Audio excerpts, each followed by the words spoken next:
ಅವರಿಗೆ ನೋಡಪ್ಪ, ಇನ್ನು ಮುಂದಿನ ದಿನಗಳಲ್ಲಿ ಈ ರೀತಿ ಆಗ್ಬಾರ್ದು, ಆಯ್ತಾ? ಇವತ್ತು ನೀನು ಮಾಡಿದ ತಪ್ಪಿಗೆ ಕ್ಷಮೆ ಕೇಳಬೇಕು. ಏನಂತೀರಾ? ಕುಂದಾಪುರ ಸರ್ಕಾರಿ ಆಸ್ಪತ್ರೆಯಲ್ಲಿ ಕರ್ತವ್ಯಕ್ಕೆ ಅಡ್ಡಿಪಡಿಸಿದ ಹಿಂದಿ ಯುವಕರಿಗೆ ಕರವೇ ಎಚ್ಚರಿಕೆ, ಕ್ಷಮೆ ಯಾಚಿಸಿದ ಹಿಂದಿ ಯುವಕರು. ಕುಂದಾಪುರ ಸರ್ಕಾರಿ ತಾಲೂಕು ಆಸ್ಪತ್ರೆಗೆ ದಾಖಲೆಗಳ ವಿಚಾರವಾಗಿ ಆಗಮಿಸಿದ ಹಿಂದಿ ಯುವಕರು ಆಸ್ಪತ್ರೆಯ ಸಿಬ್ಬಂದಿಯೊಂದಿಗೆ ಅನುಚಿತವಾಗಿ ವರ್ತಿಸಿ ಅವಾಚ್ಯ ಶಬ್ದಗಳಿಂದ ನಿಂದಿಸಿದ ಘಟನೆ ನಡೆದಿದೆ.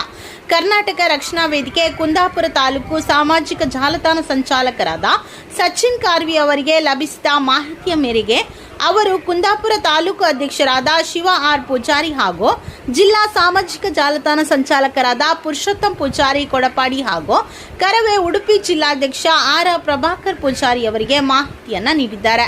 ಕೂಡಲೇ ಕಾರ್ಯಪ್ರವೃತ್ತರಾದ ಕುಂದಾಪುರ ತಾಲೂಕು ಅಧ್ಯಕ್ಷರಾದ ಶಿವ ಆರ್ ಪೂಜಾರಿ, ಉಪಾಧ್ಯಕ್ಷರಾದ ಗುರುಪ್ರಸಾದ್, ಪ್ರಧಾನ ಕಾರ್ಯದರ್ಶಿ ಕೃಷ್ಣ ಮೊಗವೀರ, ಕ್ರೀಡಾ ಸಂಚಾಲಕರಾದ ಹರ್ಷವರ್ಧನ್ ಕಾರ್ವಿ ಹಾಗೂ ಸಚಿನ್ ಅವರು ಕಾರ್ಯನಿರ್ವಹಣಾಧಿಕಾರಿಯವರೊಂದಿಗೆ ಚರ್ಚಿಸಿ ಸಂಬಂಧಪಟ್ಟ ಯುವಕರನ್ನ ಆಸ್ಪತ್ರೆಗೆ ಕರೆಸಿಕೊಂಡಿದ್ದಾರೆ. ಆಸ್ಪತ್ರೆಗೆ ಆಗಮಿಸಿದ ಹಿಂದಿ ಯುವಕರಿಗೆ ತಮ್ಮ ವರ್ತನೆಯ ಗಂಭೀರತೆಯನ್ನ ಮನವರಿಕೆ ಮಾಡಿಕೊಡಲಾಯಿತು.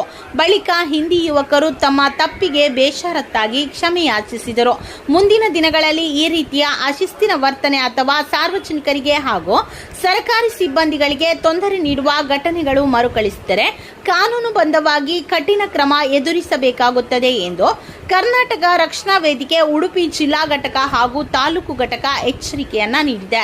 ಕನ್ನಡದವರಿಗೆ ಏನಾದರೂ ಈ ತರ ತೊಂದರೆ ಕೊಟ್ಟರೆ ಶಿವ ಪೂಜಾರಿ ಅವರ ನೇತೃತ್ವದಲ್ಲಿ ಕರ್ನಾಟಕ ರಕ್ಷಣಾ ವೇದಿಕೆ ನಿಮ್ಮನ್ನ ಊರು ಬಿಟ್ಟು ಓಡಿಸ್ತದೆ. ಜಾಗ್ರತೆ. ಕರ್ನಾಟಕದಲ್ಲಿ ಕನ್ನಡಿಗರೇ ಸಾರ್ವಭೌಮ. ಜೈ ಕನ್ನಡಾಂಬೆ. ಜೈ ಕನ್ನಡ.